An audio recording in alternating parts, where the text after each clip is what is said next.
Hi, my name is RRamon Fulcher, and I believe winning is a choice. You must choose it. It will not choose you. The reason why I wrote this book is I felt compelled to give back to the world on some principles that I've learned on how to overcome adversity and come out unscathed and still win. You know, there's some core principles that all of us may have heard before, but not all of us live by.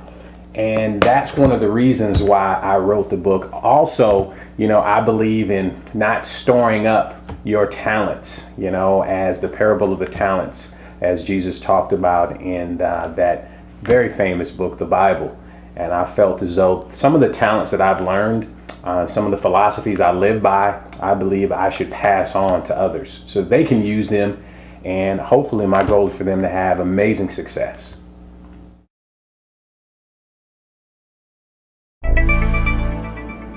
Well, the first thing I would say to someone that is looking to reprogram some unhealthy habits is take full responsibility for your current actions and where you are right now. Not living in denial, not blaming anyone or your upbringing for anywhere where you currently reside. That's the first and foremost. The second thing is to know that someone loves you, whether even if your family has abandoned you, and you feel as though you're all alone, isolated on an island, God still loves you. And He wants you to succeed at a high level, and not necessarily monetarily. It could be you actually overcoming the challenges that you're going through and being able to be a testimonial to some other people. You know, I'm reminded of so many stories of gang members that have, you know, come out of their current situation and have had success in rehabilitating themselves. And that testimonial has been inspirational, encouraging to so many other people. And so with those first two things, taking full responsibility and then knowing that someone else loves you, when you feel that gratitude, that encouragement, when you feel that and you believe that, then it'll allow you to say, you know what, now I'm going to start to listen to those that have been telling me all along, you know, to go in a certain direction. I'm going to start listening to their advice. And you've got some people that have been praying for you. You got some people that are there for you, whether it be a counselor, whether it be a peer group that you're associated with that's positive. You're getting the right direction, but you may not have been listening to the instructions. And when you take responsibility and you know that there's someone that loves you and that, you know, is willing to be in your corner, that's when you can start listening to those instructions, and that's key. Now, Ramon, I run into a lot of individuals that tell me, yeah, man, but I got a record, man. You know what I'm saying? I'm gonna get out there. Nobody's gonna want to hire me. Okay, this is a tough economy. I'm gonna have to go back and do what I do. You know, what type of advice would you give to that person that has a criminal record? That, you know, feels like, you know, or a messed up job history, that feels like the job market doesn't want him. Do you have an alternative and, you know, maybe some hope for that type of person? We live in a society of second chances. I believe that all things are possible to those that believe. And if you believe that you can actually overcome the adversity that you've gone through, if you truly believe that it's possible for you to still succeed, then I'm telling you, I don't know how. It's like the sky is blue. I don't know why the sky is blue, but I just know that every morning when we wake up, whether it's cloudy or not, it is blue. I believe positive things are going to happen down the road. Now, you may be faced with initially some adversity. You may be faced with negative people that say, you know what, I'm not going to hire you. But if you still persist, if you're persistent and you continue to focus on that goal of whatever it is, whether it be, you know, landing your first job, whether it be going back to school and rehabilitating yourself from an institutional standpoint, whatever the case may be, it can happen. Just look at my story. You know, I grew up in an inner city. Mom and dad had been divorced ever since I known them. Started hanging out with the wrong crowd, you know, and found myself in some unfortunate predicaments, you know. Wasn't incarcerated for a long period of time, but for a day I had to think about some things. And it was at that pivotal point that I made a decision, you know what, there's so much to life. Why live it in this environment? Why live it not to the fullest? I can have everything that God says is in store for me, but I've got to be willing to go forward and not look back. And those are some of the keys to you getting out of where you are and going forward. Now, Ramon, you teach basically free enterprise. You teach people how to start basically their own business. Is that open to everybody? You know, we live in a capitalist structure of free enterprise society where entrepreneurialism has always fueled the economy. Even during the Great Recession, back in the early 40s, entrepreneurialism, those that started small businesses, have always fueled the economy. And even so right now, entrepreneurialism is a critical component to getting us back on track. And I'm a firm believer, whether it be traditional business or network marketing, that you can actually have some amazing success from starting a business and being part of the free enterprise. And I'm recommending it to my 13 or now 14-year-old daughter. I'm recommending it to my 3.5-year-old son.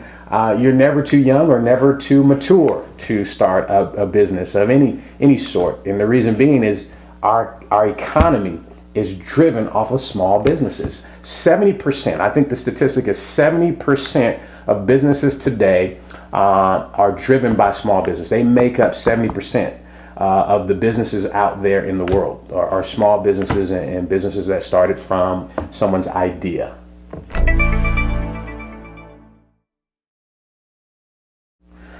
Well, the first thing I had to do is I had to stop listening to people who didn't have the solutions to the challenges I was going through. They had some similar challenges.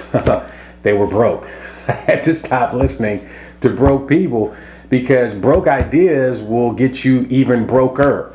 I had to start listening to people who were having success in the industry of network marketing. And what I found out is there's some core components to having success. You must have a mentor and a coach that's already having success and just take their advice. I truly believe even in companies that have been around for 19, 20 years, you can still have success in network marketing if you're attached and aligned to the right people. That was the first thing I had to do. But then I looked at the landscape of network marketing and I started to actually do my research without any advice from any other people. I went online, I Googled network marketing. I found out that it was a $152 billion a year industry. I found out what network marketing really was, where all it is where a company goes directly to the manufacturer, gets the same or better quality product, as opposed to advertising that product over the television, over print and media. They actually pay individuals like you and I to go out and acquire customers. And every time we acquire a customer and other people that will go out and get customers, we get a residual commission for the life of those customers. And I said, hold on. There are companies that I never knew did network marketing, like GE, like IBM, like AOL, like Coca-Cola, like MCI, all these companies that have done network marketing that no one told me that network marketing was this successful, that Fortune 500 and Fortune 100 companies had used this business model to move their product or service. All I heard was the negative connotations associated with it. Like, friends and family members that never made any money and, they're going to brainwash you into becoming a millionaire. Well, I would love to be brainwashed into becoming a millionaire as opposed to being brainwashed to being broke. I don't know about you, but I like brainwashing to become a millionaire. And so those are some of the things that I looked at. And now I'm an advocate for the industry. I teach these principles, not necessarily just about my company, but as the industry as a whole. I've got friends and business associates and acquaintances and other companies that are doing extremely well.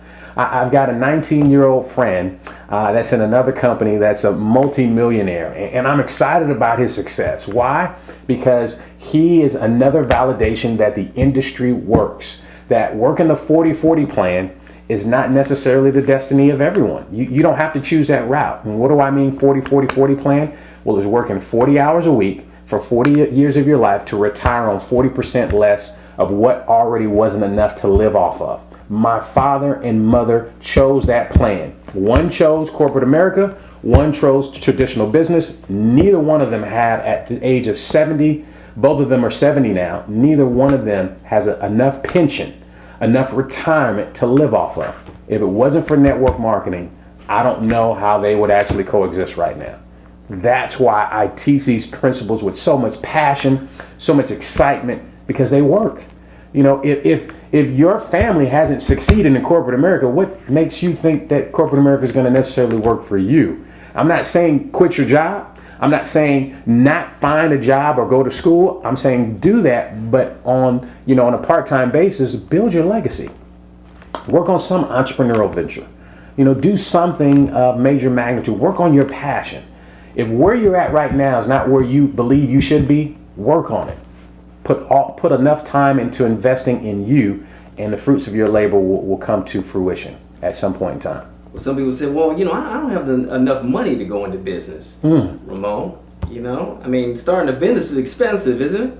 Well, the beautiful part about network marketing is for a fraction of what it costs to start a traditional business, you can get into business. Some companies you can get in for as little as $200 and have the infrastructure of a multi-million-dollar business.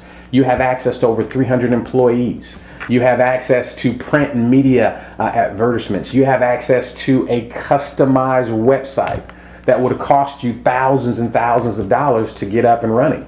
And with a $200 investment, some even less than that, you can actually get in business and start running a successful business. The major challenge, Ray, is what's upstairs, how you perceive this business. Because if you treat it like a hobby, you'll get hobby results. If you treat it like a business, even though you may not have been in business before, but if you start to research what it takes to run a business and you start treating it like a business, you'll get some successful results. We were talking about earlier about personal development. Correct. And, I was looking at a recent report on the news. 70% of Americans are on prescription medication. Wow. 70%. And that was shocking. A lot of them for depression, anxiety, bipolar, everything else. Now, advocates of the network marketing industry say that, like you said, the old saying, association brings along similarities. Correct. Okay, your attitude determines your altitude. Correct. Is that true? Is it, being in a healthy network marketing business can help someone, power up, through the trials and tribulations of life? I truly believe that your environment is one of the core aspects of dictating the results that you're going to get in anything. If you put, whether you could dribble a basketball or not, but if you put yourself in an environment where you're hanging out with Michael Jordan, Larry Bird, Magic Johnson on a consistent basis, you're going to get better. Now, I'm not saying you're going to be able to go to the NBA, but you're going to get better hanging around that sort of environment.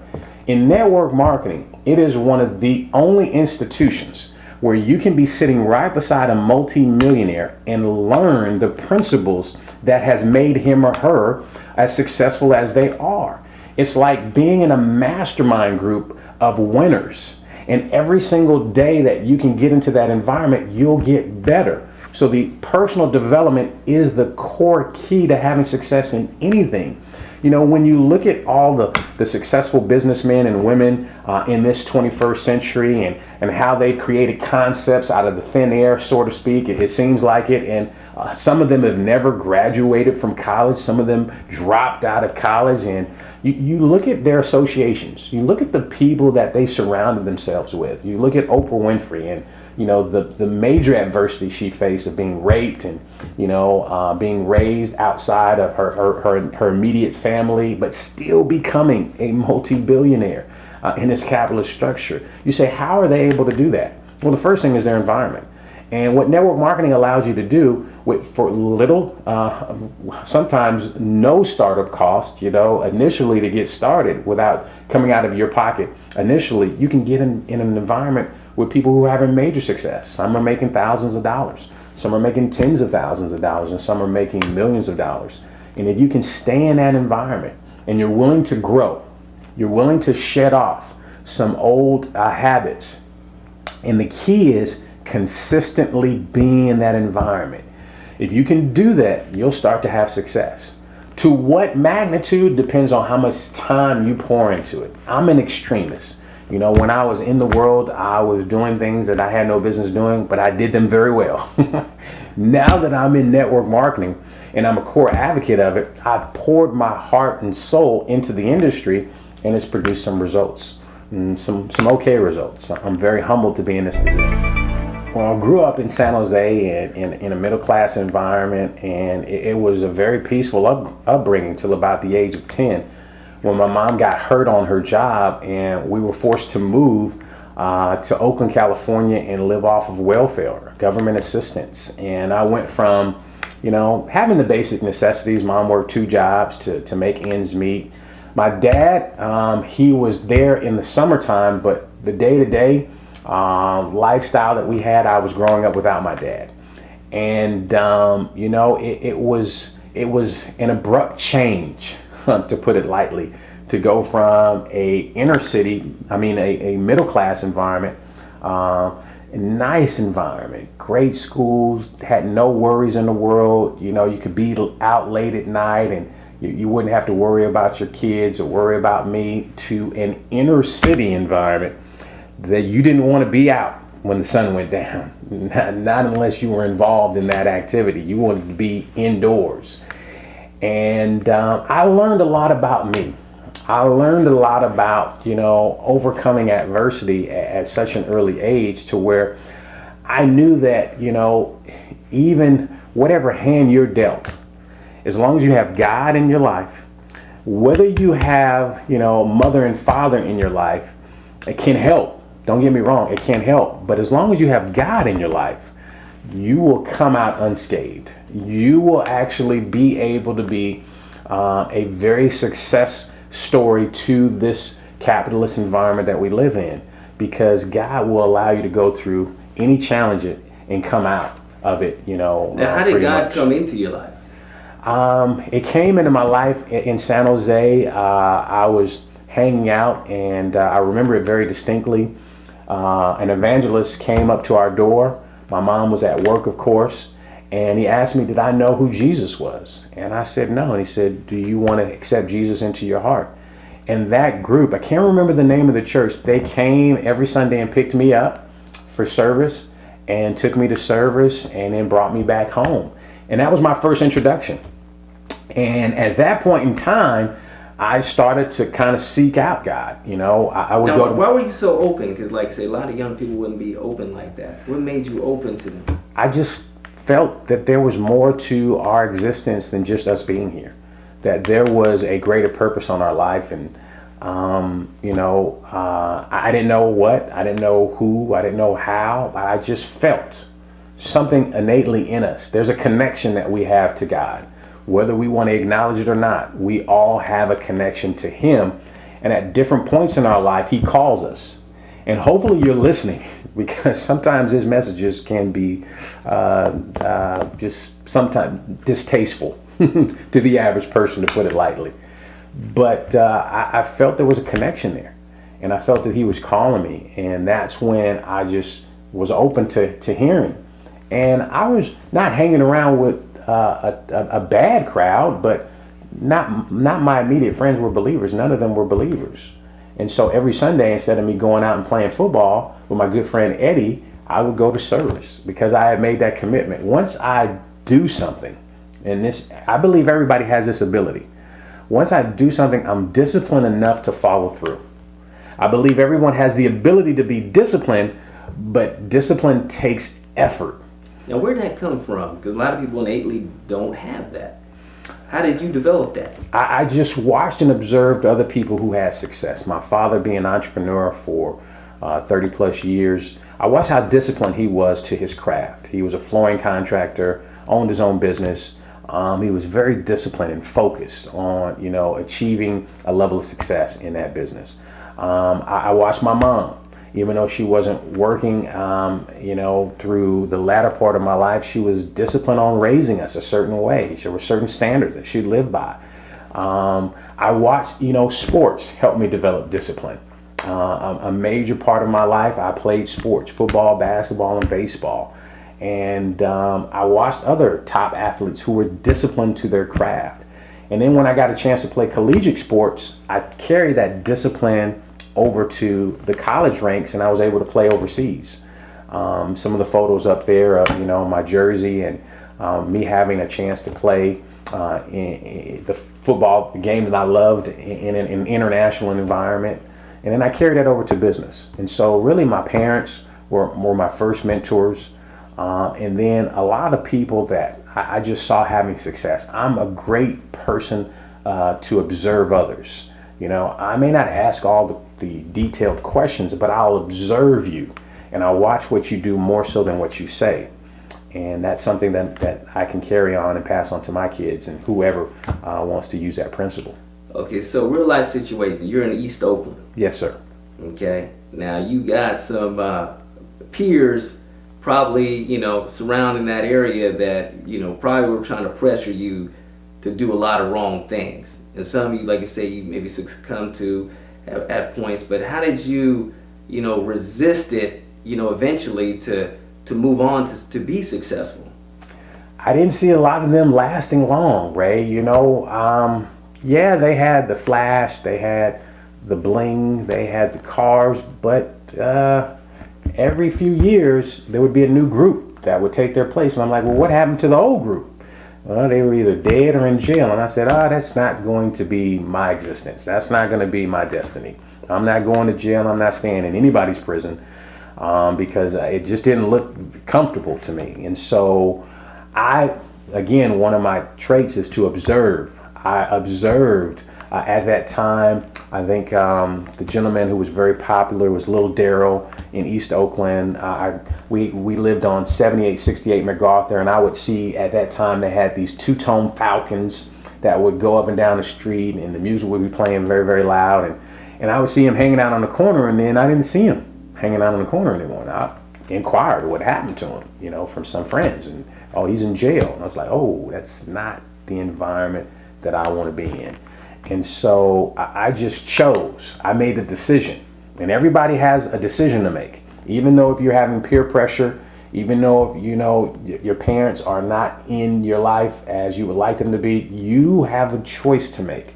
Whether you want to choose this environment or choose not to be in that environment. And I just chose not to be in that environment. Now, did that faith in God help ground you, to help you make that decision? Absolutely, my faith in God helped me. You felt some type of accountability? True, because every Sunday I was in church. At that time I wasn't as consistent as I am now, because my mom at that time wasn't consistent. But every summer that I would go to my dad's house, my stepmom, even though my dad wasn't in church, every Sunday it was all day. Every Wednesday was Bible study, and then you had choir practice. I was in church 8 days a week, and I know there's only 7 days in a week, but literally we were in church 8 days in the summertime. But I would just, you can't not change this environment. So I started to have fun. I started to make friends. I started to pay attention, and I felt a tug. I felt a tug there, and it was at a point in my life where I was on my own. And I got into a car accident. I got diagnosed with a benign tumor, and I got laid off from my job all in the same week. At that time, tell us about the car accident. What happened with this car accident? I pulled over to the side of the road. I was going to fly out to Dallas to see my son, and my tire was a little low. I got back in the car, and I looked up in my rearview mirror, and there was a car coming on my side of the road. This was a busy street, but there were cars that were parked on the side, and he came and hit me in the back. And I went to the doctor, and the doctor took some snapshots, did an x-ray of my pelvis in the back area, and he found a mass growing. And they did a biopsy and found out that it was a potentially cancerous tumor. It was a benign tumor that would have eventually metastasized to a size where it would eventually kill me in 10 years. And so at that point in time, I knew that God was calling me. I didn't know if he was going to give me a second chance. And one of my very good friends, Dr. Ammar Sahili, who's a minister now at West Oakland Church of Christ, who used to hang in the streets with us, drink 40s and smoke weed and all those things, was now a minister. and a very good friend of mine, Jason Hurd, said, you need to go to service with me. I started to read the scriptures, and at that point in time, I made the decision to give my life over, and I became baptized believer, immersed in water, and I came out a new creature. But the one thing he said before I was baptized, I believe changed everything for me. Dr. Sahili said, Ramon, now you know once you make this decision, you're not going to be able to fornicate. You're not going to be able to smoke weed. You're not going to be able to, are you sure you're ready to make this commitment? And I just stopped me in my tracks, as I was just thinking I was just going to be dipped in water, and the next thing you know, we were going to be hanging out. I was going to call up, the girl or whatever, and do what I had been doing. And I said, no, I'm ready. And it was that time that my course and my direction became very, very clear, and God opened up doors. I met my wife, Tyra Fulcher. We have a family now, and business flourished. I started to have major success in real estate. In this book, I talk about, the first half of the book is dedicated to the mindset of winners that I've had the opportunity to be in business with. I had an opportunity to observe and watch how they've actually navigated through life's adversities. Rod Smith, two-time Super Bowl champ, 14 years with the Denver Broncos, grew up in a very inner city environment, with 5 brothers and sisters in 1 bedroom, and he knew that he was going to be successful. And he shared some of those stories with me on how he's overcome adversity. In this book, I talk about how to be successful as an entrepreneur in the industry of network marketing, not company specific, but just principles that I've learned on how to recruit, how to lead a team, how to actually attract leaders to your business. I have some business partners and people that call me coach and mentor that are a lot older than I am, that have achieved a higher level of success in corporate America. But because I've had success in network marketing, they choose me as their mentor and coach. How did I get to that level? How did I get here, where I had been in network marketing for 5 years with 4 different companies and made less than $100? How do I join XYZ company and now start to have success? Well, I talk about that in this book, because winning is a choice. You must choose it. It will not choose you.